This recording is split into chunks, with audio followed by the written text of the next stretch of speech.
अरे मैंने गाइस आप लोगों को एक बात नहीं बताई। मम्मी फिर से अपने घर चली गई हैं। उनके बेटे ने उनको मना लिया जैसे तैसे झांसे में लेके। भैया वीडियो में से मुझे तो लगता है वीडियो क्यों बना रहे हो? क्यों नहीं बेटे का नाम मत लो। नहीं वैसे उस पर डालूंगी जो उसको नहीं पता है। हाँ, तो, नहीं गलत है ना, बेटे के नाम लो, बहू का नाम ले सकते, बेटे का क्यों नहीं ले सकते? किसी का मत नाम लो, क्योंकि हमारा कहने का मतलब ये है जब हम आएंगे तो खुद के आएंगे ना। जो हम बात करेंगे तो सच्चे करेंगे ना। नहीं आज जो हुआ वो तो थोड़ा बताओ। हाँ, आज भैया तो अपने घर में हम चोर साबित हो गए। हुआ क्या था? बैठ जाओ आराम से बैठो। आराम से नहीं, और लेट हाँ वो तो बैठो, ये वाली बात कंप्लीट करके जाओ।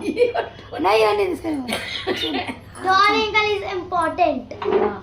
हाँ बोलो। हाँ, मैं ये कह रही हूँ, मैं आज घर पे, मैं तो अंदर अपने कमरे में थी, नहा वहा के चली गई थी। शायद नहा चुकी थी, मैं नहा लिया था या नहीं नहाया था ये भी नहीं मुझे याद पक्का। मैं अपने कमरे में थी, शिवानी की बाथरूम में थी, और भाई आकाश नहाने गया होगा, 800 रुपया रख गया था अपने बेड पे। तो मैंने देखा भी नहीं था, क्योंकि मैं कमरे में नहीं जाती हूँ, क्योंकि मेरा जहाँ काम नहीं होता वहाँ मैं नहीं जाती, जहाँ हमारा काम हो। फिर मैं जाती, बहू जो मैं जिससे मैं मानती हूँ कि मेरा जहाँ मान नहीं वहाँ पे मैं बिल्कुल उधर देखती भी नहीं हूँ। हाँ फिर क्या हुआ? तो फिर वही पता चला, आकाश से बाहर निकला तो लगा पैसा के लिए तो इतना बड़ा हंगामा। फिर ये मेरे कमरे में आकर मम्मी पैसे 800 रुपये उस पर रखे, तुमने लिया? मैंने कहा बेटा बिना पूछे तो हम कभी 1 रुपया नहीं लेते। हाँ। अगर मैं लूंगी तो सामने सबके लूंगी कि मुझे जरूरत है पैसे, ये वाले हमें चाहिए।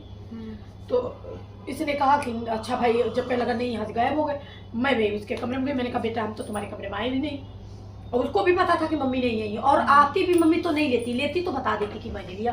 भाई पहली बार तो मैं कोई रिश्तेदारी में तो गई नहीं थी कि ऐसी चीज होती है, और फिर रिश्तेदारी में कोई जाएगा तो चोरी थोड़ी करेगा, कुछ इज्जत भी तो होती है इंसान की। 1000-800 रुपए की बात थोड़ी होती, इज्जत की बात होती है। अब मेरी बहू ने, भैया सुनीता ने क्या किया, बहू क्या मैं बोलूँ, बहू तो हाई है, कहूँ तो बहू, नहीं कहूँ तो बहू, कि 8 दिन तक तो चोरी नहीं हुए पैसे, 8 दिन तक नहीं गायब हुए। आज अभी क्यों गायब हो गए? क्योंकि हम 2 महीने बाद गए थे घर, तो अभी क्यों गायब हो गए पैसे? तो फिर मैंने कान्हा जी की कसम खाई, मैया रानी की कसम खाई कि मैंने देखा नहीं है, लेना तो बहुत दूर, मैंने देखा तक नहीं है। तो फिर भी जिसको जरूरत है मांग सकता है, चोरी करने की क्या बात है। अब मैं समझ गई, चोरी जो उनको किसी को घर में लगाई जाती थी तो वो गलत था, और जिसको चाहिए था मांग लेना चाहिए था। कफन आएगा उन पैसों का जो चोरी करेगा, जिसके पैसों जिसने चोरी को किया होगा कफन आएगा। बाद में पैसे वही मिले, पिलो के नीचे अंदर, पिलो कबर के अंदर थे वो पैसे, बाद में मिले पैसे। तब चुप हो गई। तब चुप क्या हुई? तब कह रही आज से पैसे या तो मुझे रखने के लिए दे देना, या तो मम्मी के रखने के लिए दे देना। सोचो कितनी सारी बड़ी तो इज्जत तुमने मेरी उतार दिया। मैं तो कसम खा खा के अपनी जान मैंने खा ली। सोचो